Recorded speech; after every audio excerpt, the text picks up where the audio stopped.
Hi, this is Carolyn, and I'm here with Aaron, and we really appreciate Tom and Dave being back again for this episode. In our two previous episodes, we discussed annoying situations that happened on the court. But in this episode, I tell everyone what I do on the court that is annoying according to my husband.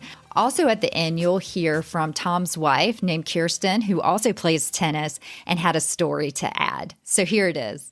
All right, Carolyn, you said you had another one more specific about your play. What was it?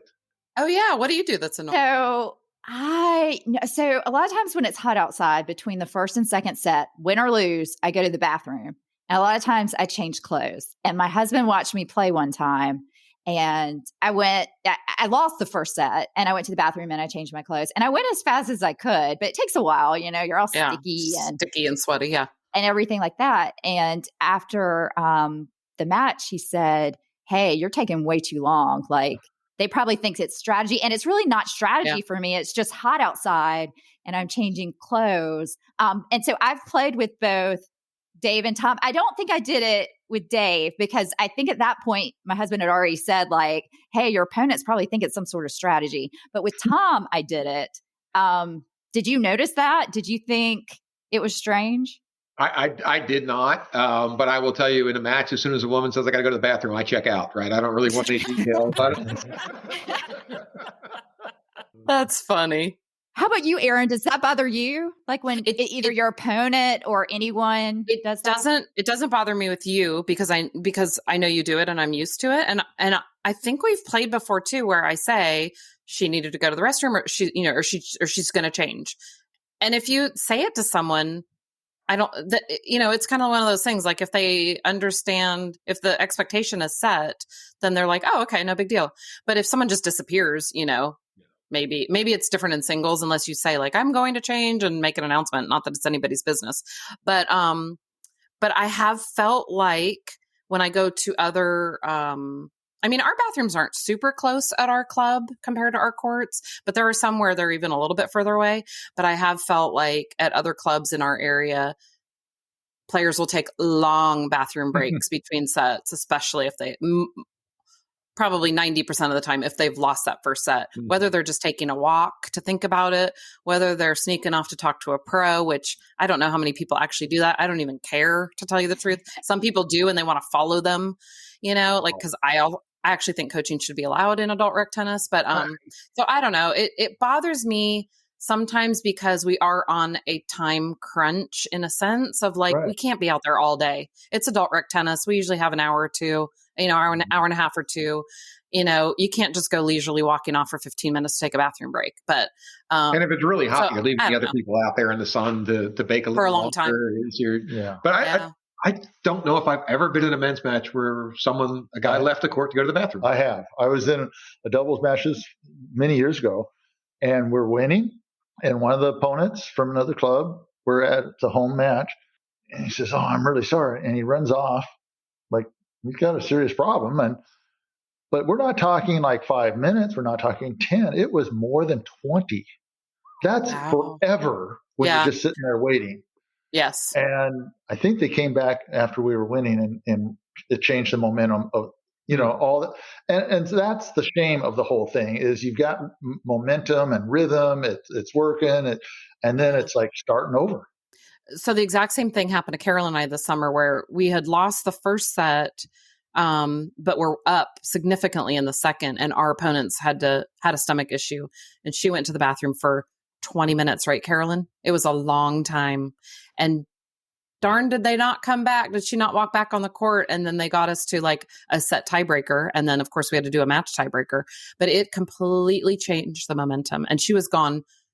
It was no less than 15 to 20 minutes. Yeah. And what do you say? It's not like, I know there's a rule. There's definitely like a bathroom break. Or I don't know, maybe there's not. We're learning that in the pros now. I believe there is not a time limit. There's a rule that allows you. And I think this year, the pro tennis has changed. The Sissipas rule. They are, and they are now limiting it. If it's bathroom break, it's change. Well, it definitely happened to us, and it worked. Luckily, we won that match, and it was phenomenal, but it was just kind of a bummer that, and then we doubted her. We're like, did she really have a stomach issue or was the strategy? And then you start to not respect someone. If the case was like, I just need to go away for 20 minutes to get you off your game, then that's not a respectable way to change the course of a match. Right. But then we were like, do we question her being sick too? Yeah. Are we the jerks? I just think there should be a rule. You get 10 minutes. Use it as you want to leave the court, and everybody can just time. Like we're no getting matter rules what. changed. We're going to get rules changed. And I don't know. I mean, the last thing I would want to do if I was playing poorly was spend 20 minutes in my own head. Right. That would not help me at all. Because you got all night to do that. Right. Exactly. Okay. Anything else, Aaron? Do you guys have anything? Does Kirsten in the background? No. Kirsten, what's annoying about men's tennis? Everything. I seriously had a stomach issue during a match, during 6-5. Right. And I had to say, I need to use the restroom, and it wasn't a set break. And you can go anytime. I'm sorry. I apologize. How did your opponents? They were fine. They were just lovely. See, if you set the expectation, They were lovely. And that's how we were with ours too. It's a good thing you weren't playing against Aaron. And they just kept saying, "Are you okay? Are you okay?" I'm fine. I'm fine. Let's play. We ended up losing in a match tiebreak, but the point was, and that could be the situation. It was, but that's what I'm saying. It was at our club. I ran up. I was probably back in 4 minutes. Yeah. But and that's what I'm saying. Like, we don't know. Like, you hate to feel like the person doubting someone that they're sick or not, but then it also like significantly changed the momentum of the match. So then it was like, well, was that strategy? So it's not good on either side. There needs to be a rule. Yeah. And I actually had it where this was a really long singles match, and I went to the bathroom between the first and second set. And when I got back, the woman then said she had to go to the bathroom. And but I thought women always went together.